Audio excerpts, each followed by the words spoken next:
নাম আমার সাগর মুখার্জি আর আমি একজন scientist.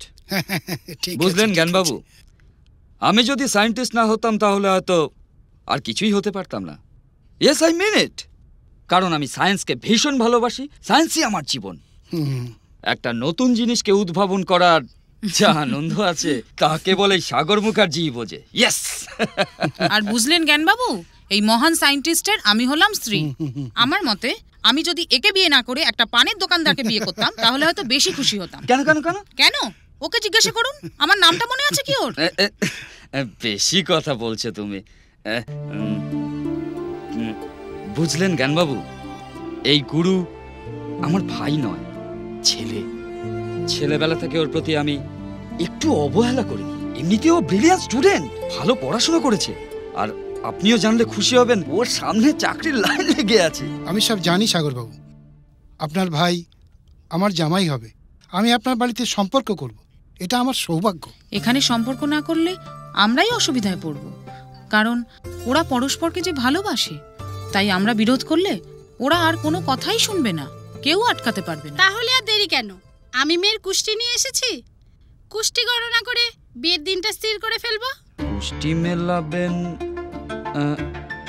What do you mean? মানে আপনারা আজকের যুগে এইসব বিশ্বাস করছেন, এই অন্ধবিশ্বাসকে? ওসবের কিছু দরকার নেই, সবই আমরা নিজেরা মিলেমিশে ঠিক করব। খুশিতে খুশিতে দুজনের বিয়ে দিয়ে দেবো, ব্যাস। না না সাগরবাবু, বিয়ের আগে কুষ্টি মেলানোটা নিতান্তই দরকার। আচ্ছা, কুষ্টি মেলাবে।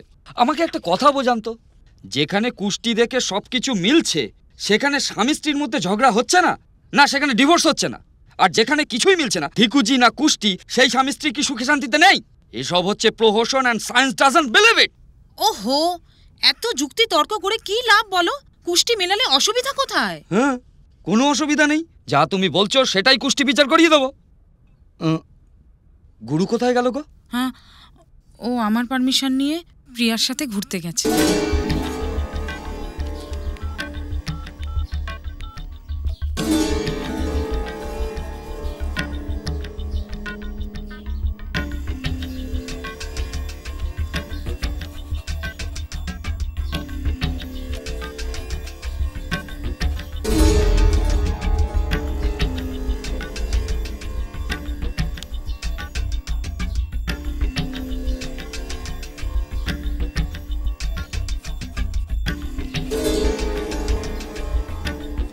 শম্ভুবাবু, হোয়াটস দ্য প্রবলেম?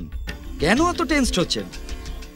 যদি কুষ্টি না মেলে না মেলুক, ইটস ওকে। না স্যার, কথাটা তা নয়। তো একটু থামুন।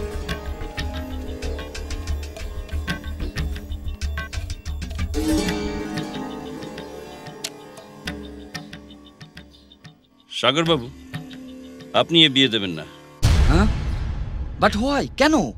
আপনার ভাইয়ের আগামী 2 মাসের মধ্যে একটা ব্যাধি আছে। ব্যাধি? ব্যাধি মানে? ব্যাধি মানে অসুবিধা, মৃত্যুযোগ। শম্ভুবাবু, আপনি জানেন আপনি কি বলছেন? আমি যা বলছি একদম ঠিক বলছি। এরকম ব্যাধি থেকে আজ পর্যন্ত কেউ বেঁচে আসে। Shut up, you just shut up. গ্রহ নক্ষত্রের কথা বলে লোককে ভয় পাওয়ানো আর ভয় পাইয়ে পয়সা রোজগার করাটা আপনাদের এক অভ্যাস। অমুক পাথর পড়লে গ্রহ শান্তি হবে, তমুক পাথর পড়লে মঙ্গল হবে। শুনুন, আমি একজন সায়েন্টিস্ট, বিজ্ঞানকে বিশ্বাস করি, কেবল বিজ্ঞানকে। মনে রাখবেন, এই রকম ইউজলেস কথা আমাকে অন্তত কখনো বলবেন না। আমি জানি সাগরবাবু, আপনি একজন সায়েন্টিস্ট, কিন্তু আপনি এটাও ভুলে যাচ্ছেন অ্যাস্ট্রোলজি একটি সায়েন্স।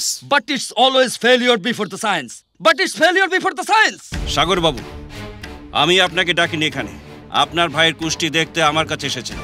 আমার কথা যদি আপনার বিশ্বাস না হয় তাহলে আপনার যা ইচ্ছা তাই করতে পারেন, কিন্তু আমার বিদ্যাকে অসম্মান করার আপনার কোনো অধিকার নেই। ওকে ওকে, আই আন্ডারস্ট্যান্ড। বাট রিমেম্বার, আমি আমার ভাইয়ের বিয়ে দেব, অবশ্যই দেব, অ্যাট এনি কস্ট। বাট 2 মাসের মধ্যে যদি আপনার কথা অনুযায়ী আমার ভাইয়ের কিছু না হয়, কোনো মিসআপ যদি তার জীবনে না হয়, তাহলে এই অ্যাস্ট্রোলজি চর্চাটা আপনি ছেড়ে দেবেন। মানে লোককে ভয় দেখিয়ে ঠকিয়ে পয়সা রোজগার করার ব্যবসাটা পুরোপুরি বন্ধ করে দেবেন। আর যদি আমার কথাটা সত্যি হয়? হ্যাঁ, বিজ্ঞান ছেড়ে দেব, আপনার কাছে এসে অ্যাস্ট্রোলজি শিখবো। Astrology, that's all.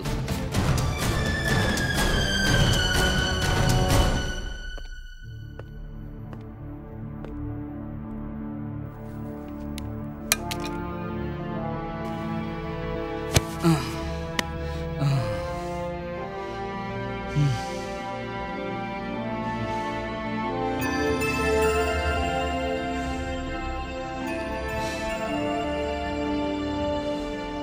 হলো, এত টেনসড হয়ে পড়েছো? গুরুর কুষ্টি দেখালে নাকি? আরে আমি তোমাকে কিছু জিজ্ঞাসা করছি, তুমি কিছু বলছো না কেন? তোমাকে হাজারবার মানা করা সত্ত্বেও তুমি সেই জ্যোতিষের কাছে কেন পাঠিয়েছিলে? কেন, সে কি বললো? বলল গুরুর সময় খারাপ যাচ্ছে, বলল তার জীবনে বড় বিপদ আছে, আর বলল 2 মাসের ভিতরে সে হয়তো। হে ভগবান, তুমি এরকম কেন বলছো আমাকে? এবার আমি কি করব? আরে তুমি এর প্রতিকার কিছু জিজ্ঞাসা করোনি? কি প্রতিকার? মানে তুমি, হে ভগবান, আমি তোমাকে যে কি বলবো। মানে তুমি বলতে চাইছো আমি একটা নুড়ি পাথর এনে মালা করে গুরুকে পরিয়ে দিই, একটা নীল পাথর এনে আংটি করে তাকে পরিয়ে দিলে তাহলে তার গ্রহদশা কেটে যাবে? বাহ, শিট। এই শোনো, এই ফালতু কথা আমি কখনো বিশ্বাস করিনি, আজও করি না, কখনো করবো না। দ্যাট মিন্স বিয়ের তারিখ আমি নিজে ফিক্স করব, বিয়েও আমি নিজে দাঁড়িয়ে থেকে দেবো, এন্ড দ্যাটস অল।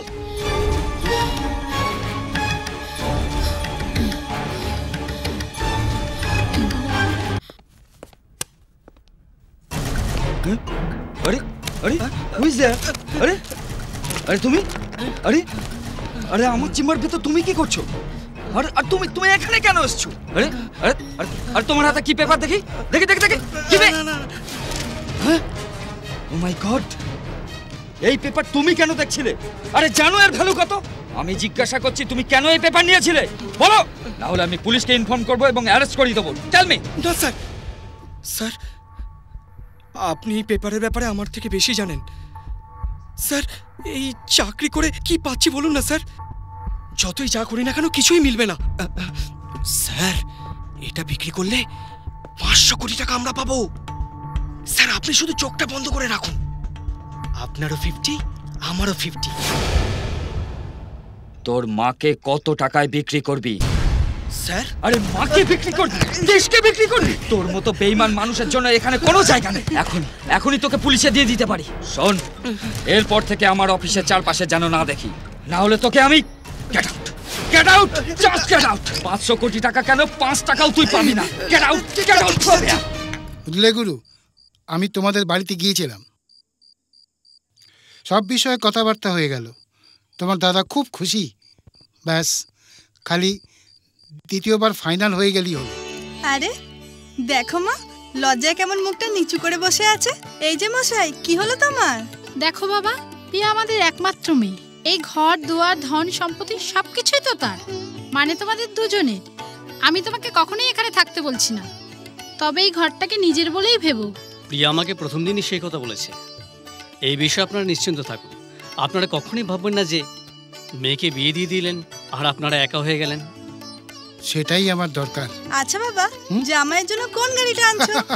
আরে আমাকে কি জিজ্ঞাসা করছিস? কালকে তোমরা দুজনে শোরুমে গিয়ে তোমাদের যে গাড়িটা ইচ্ছে সেই গাড়িটা বুক করে দিও, ওকে?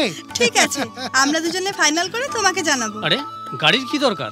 আরে গুরু, তুমি আমার জামাই হতে চলেছো, বর্তমানে যা কেনা হবে তোমাদের দুজনের ব্যবহারের জন্যই কেনা হবে, না তুই কি বলিস? ওকে? আরে বসে আছো কেন? যাও সবার জন্য মিষ্টি নিয়ে এসো। আচ্ছা ঠিক না আছে। না, আমার জন্য দাদা অপেক্ষা করছে।